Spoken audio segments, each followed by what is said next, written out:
The man sitting across from Emma kept clenching his hands, his eyes darting toward the two children whispering beside her. She knew this moment too well. The moment a man realized he didn't sign up for a package deal. Emma set her glass down and looked straight at him. "If you want to leave because I have 2 kids, then say it now." The table went silent. His face turned pale. And Emma wondered, would he stand up and walk away? Or would this be the first time someone stayed? It was supposed to be a simple dinner. Emma had planned everything. A quiet restaurant, a decent dress, and 2 hours of adult conversation without interruptions. But life had other plans.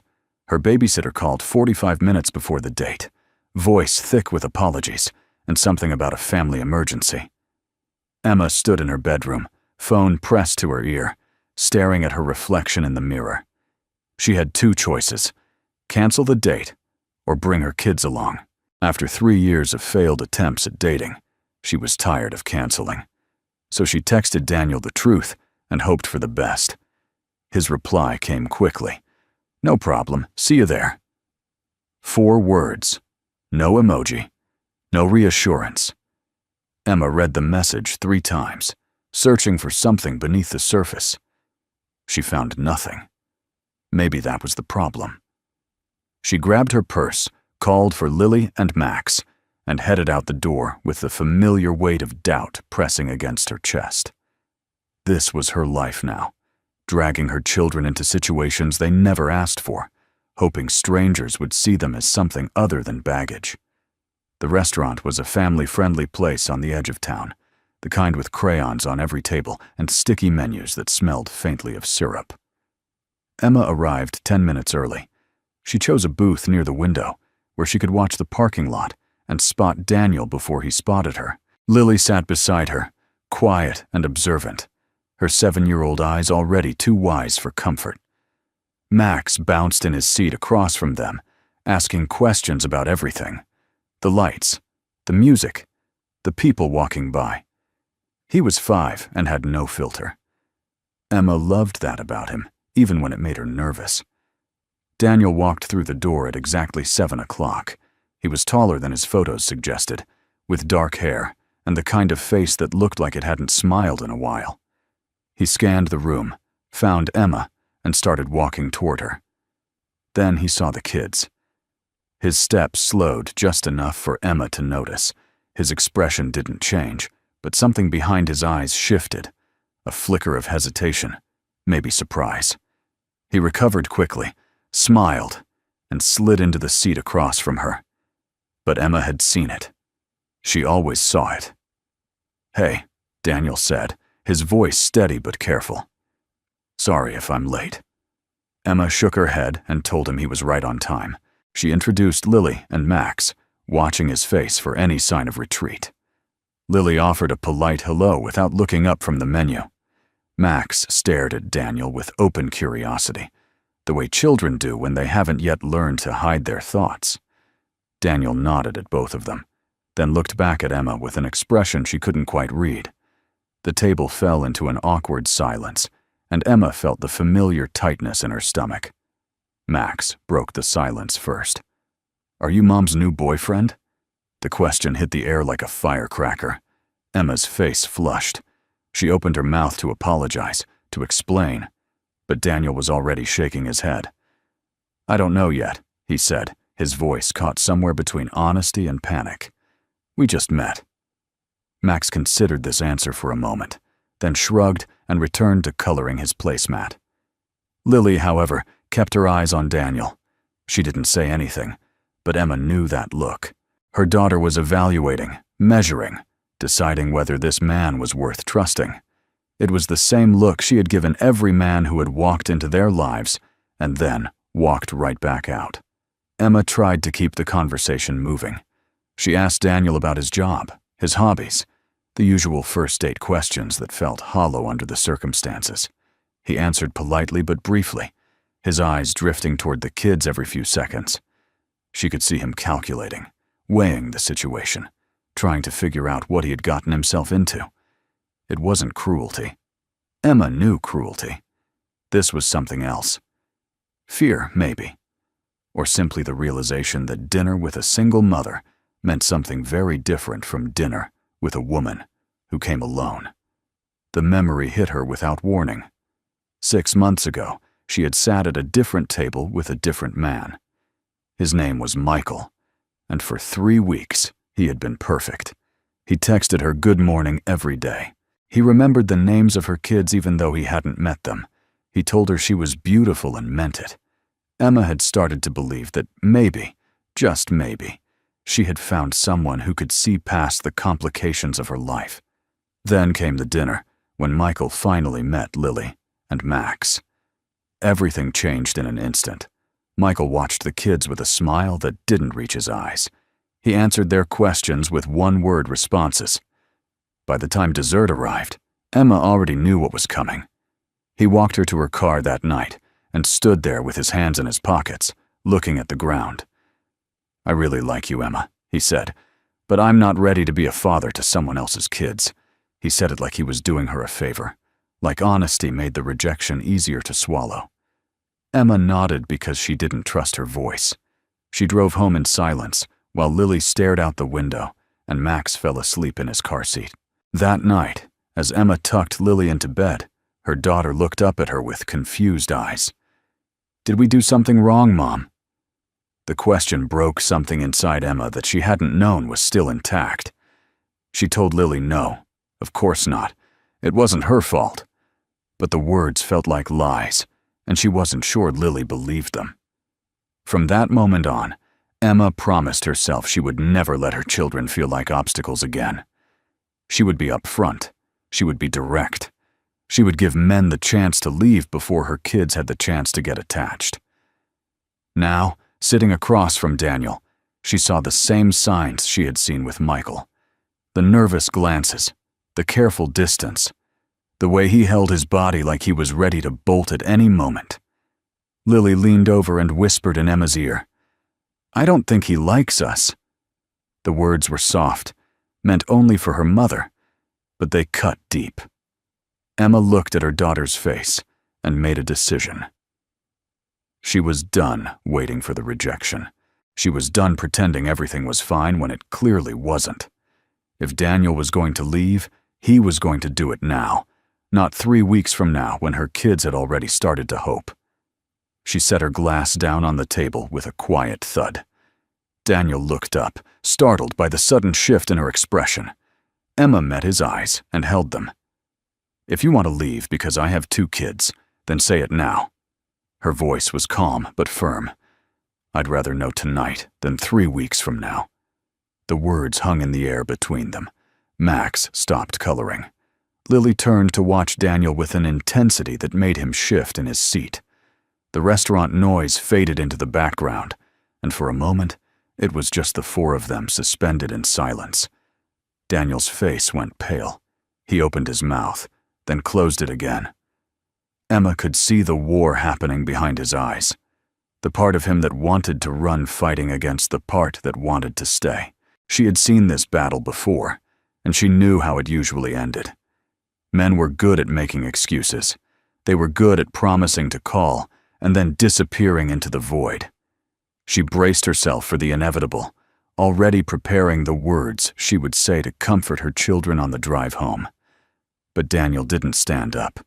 He didn't reach for his wallet or mumble an apology. Instead, he took a deep breath and looked at Emma with something that might have been respect.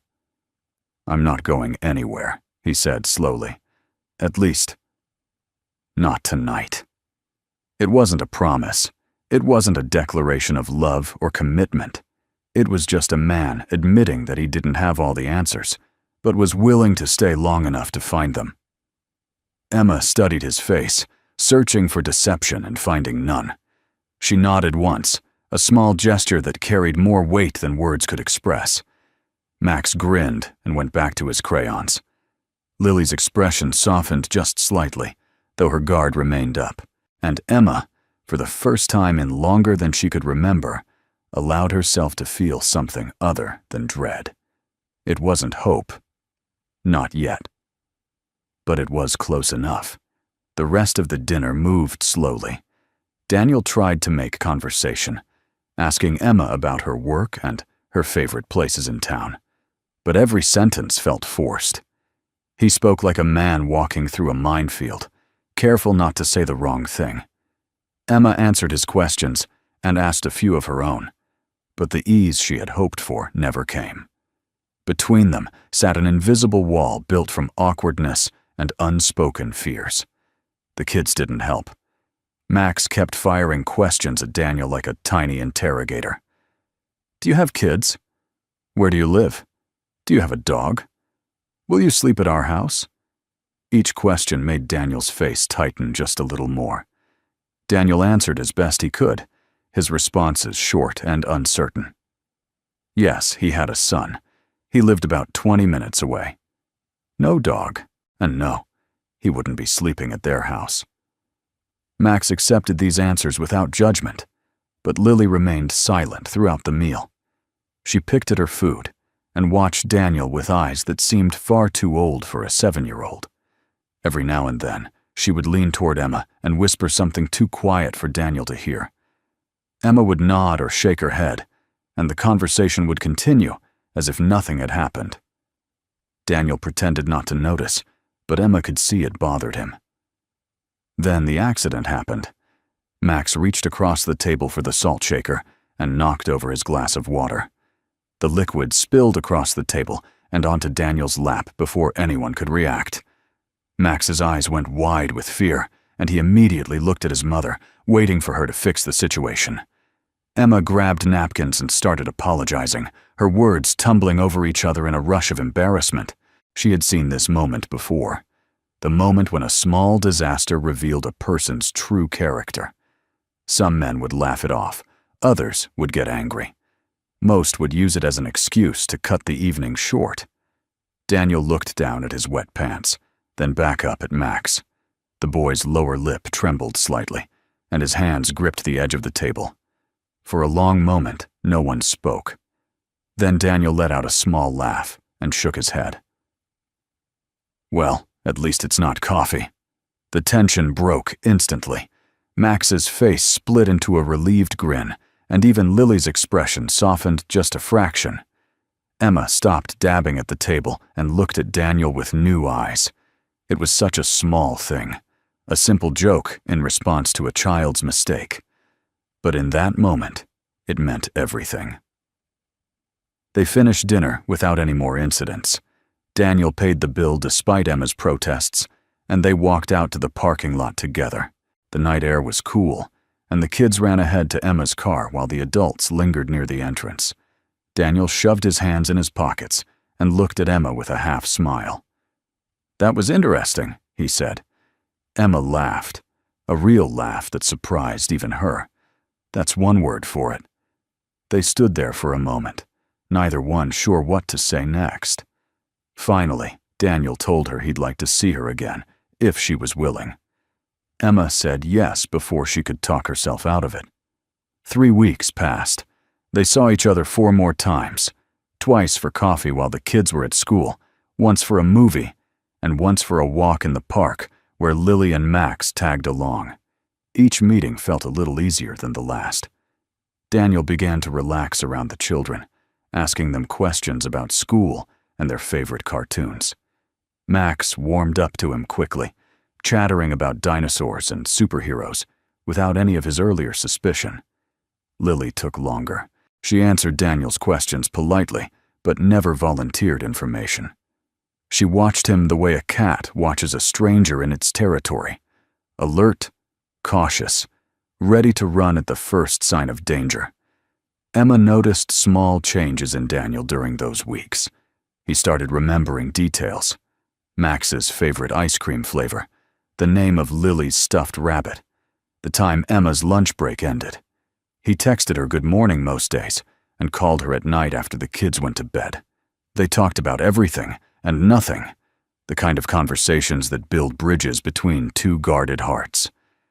Emma found herself looking forward to his messages, checking her phone more often than she wanted to admit. But beneath the growing warmth, a familiar fear waited in the shadows. She had been here before. She knew how quickly things could change.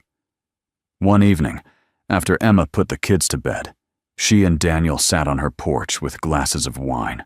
The neighborhood was quiet, and the only sound was the distant hum of traffic.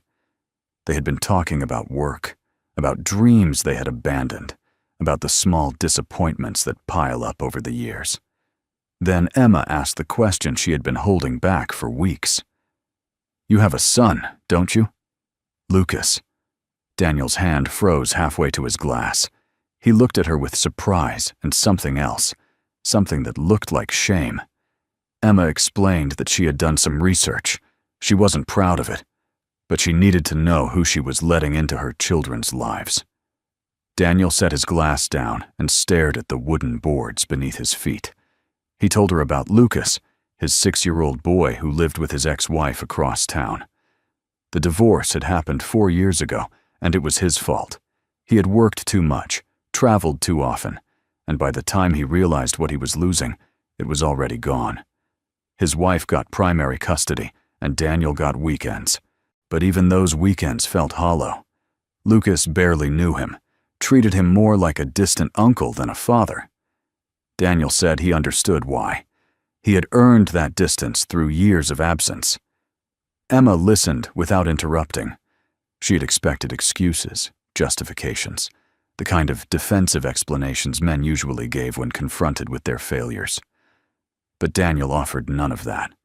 He simply told her the truth and let it sit between them like a weight neither of them could lift.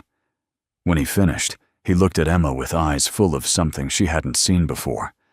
Genuine fear. "I already failed one kid," he said quietly. "I'm scared I'll fail yours too." The words hit Emma harder than she expected.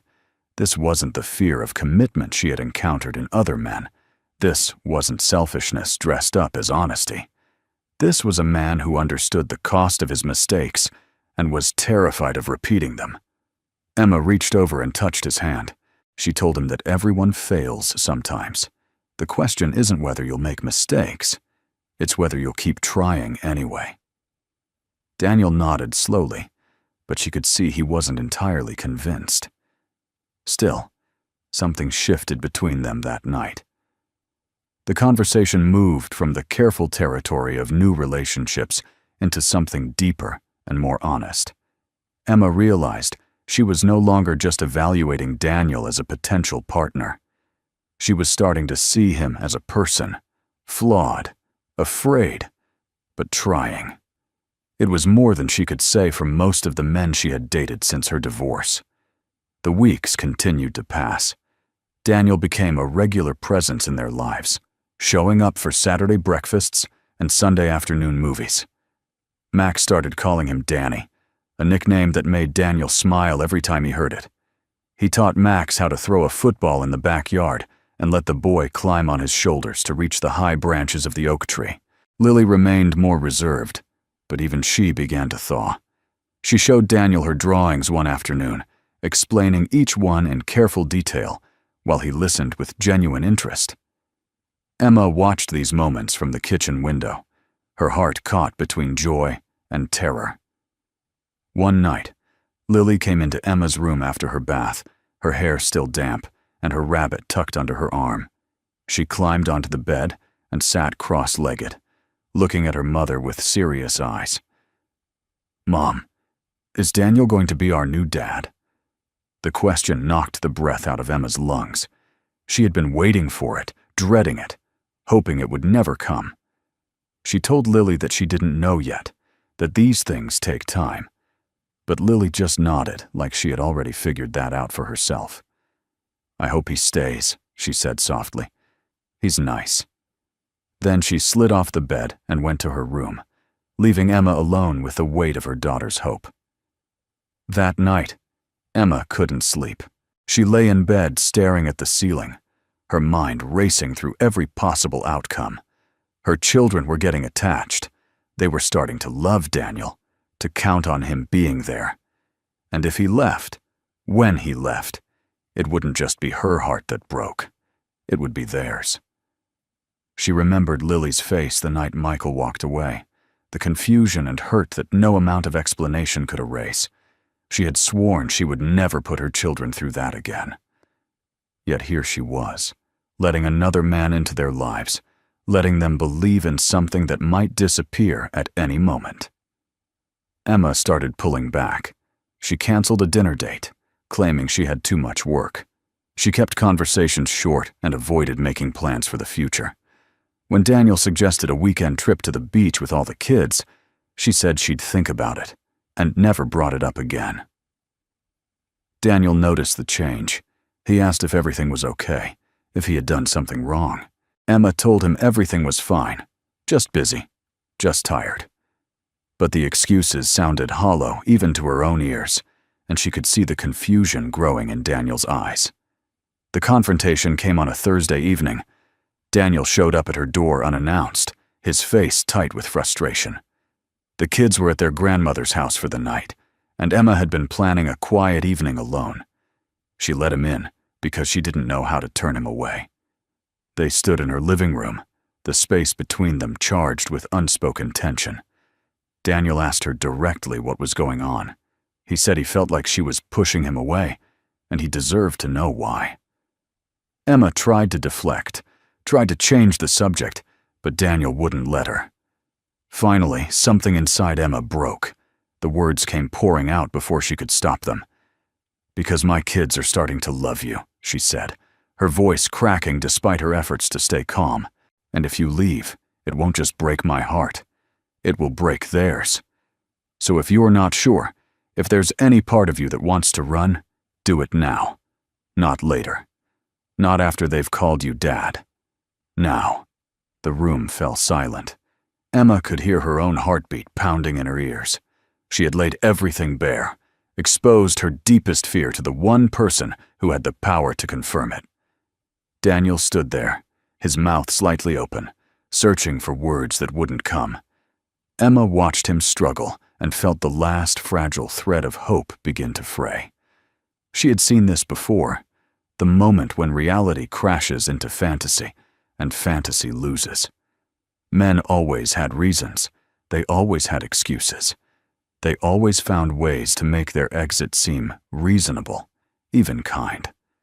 She waited for Daniel to explain why this was too much, why he needed more time, why he cared about her, but couldn't handle the responsibility of 3 children who weren't his own. But Daniel said nothing.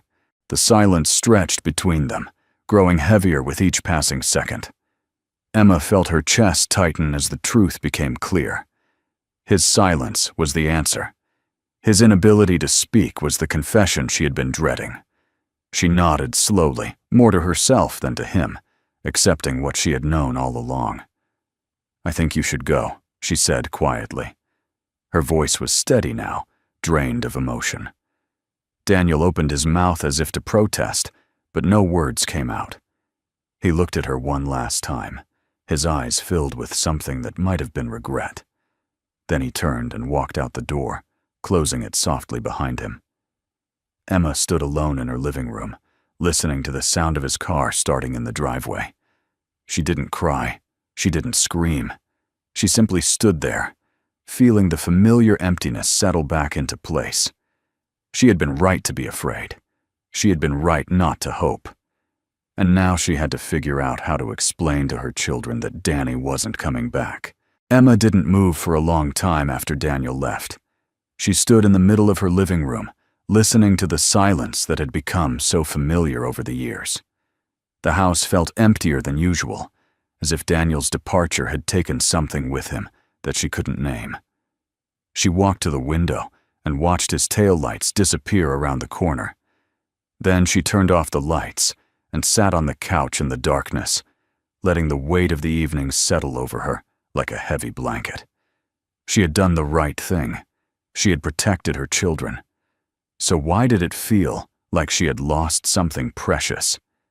The next morning, she picked up Lily and Max from their grandmother's house. They bounced into the car full of energy, talking over each other about the cookies they had baked and the movie they had watched.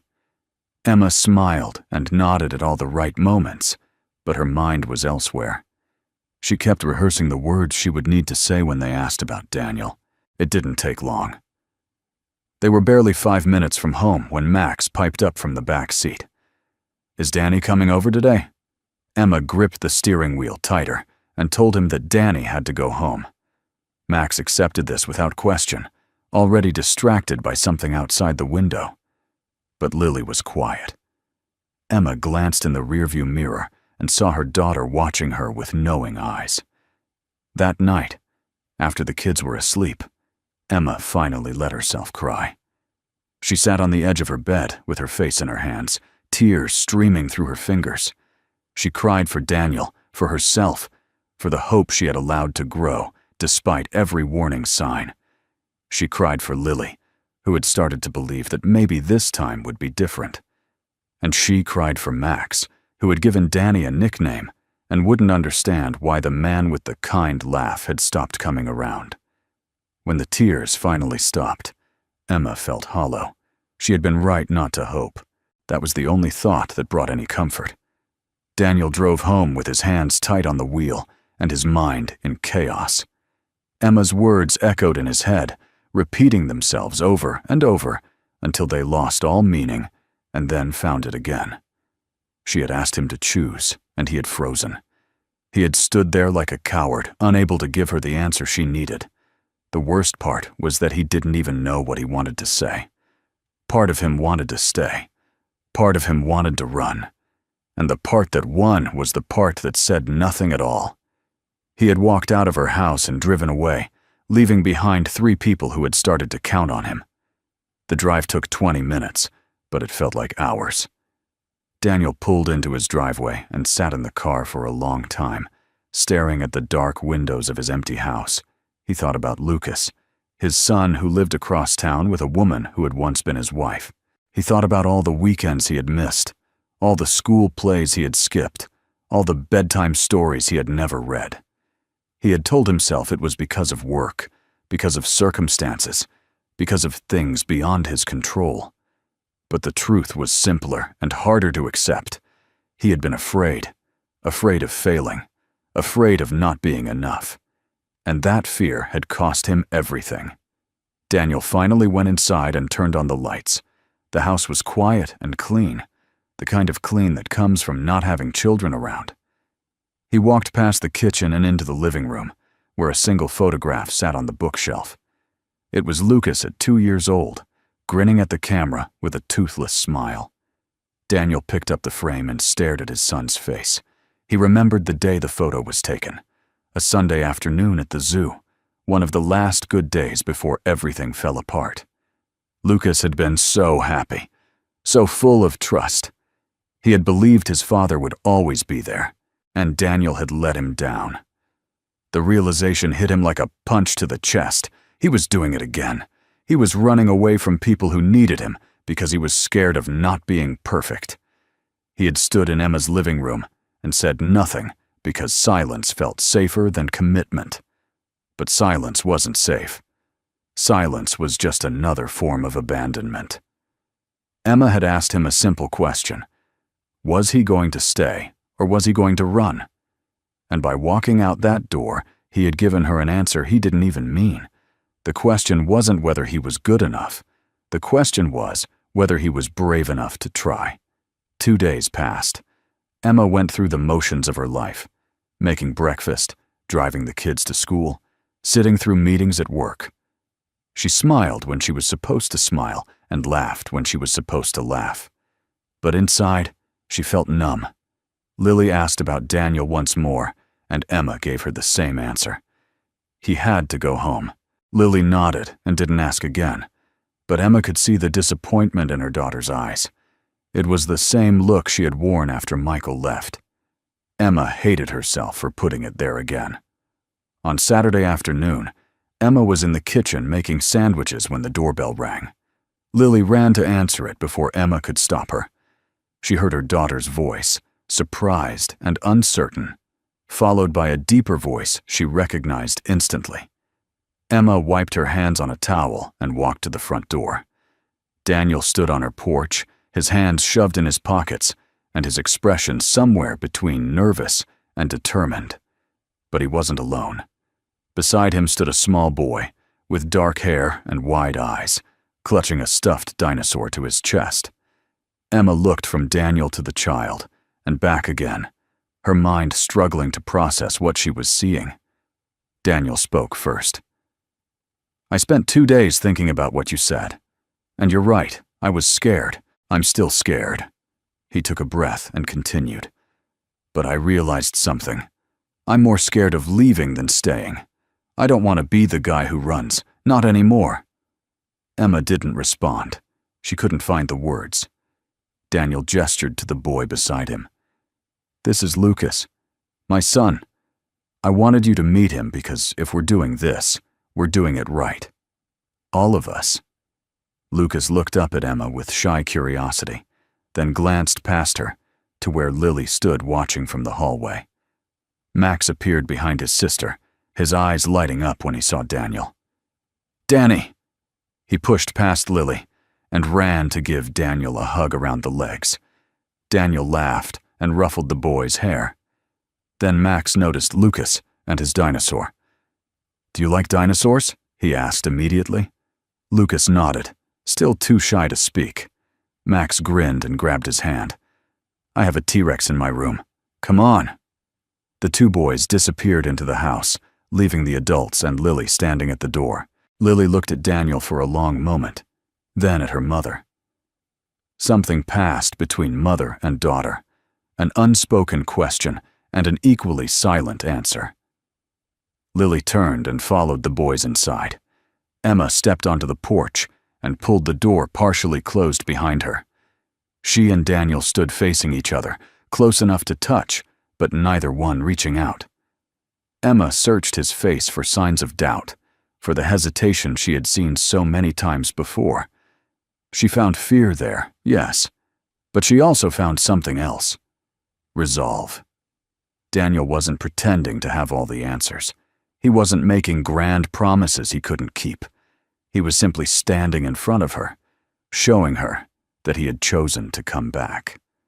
"You came back," Emma said finally. Her voice was quiet, stripped of the defenses she usually wore. Daniel nodded. "I did." They stood there for another moment, the afternoon sun warm on their faces. Emma crossed her arms, not in anger but in self-protection. "Don't make me regret this," she said. Daniel met her eyes. "I'll try not to." It wasn't a fairy tale ending.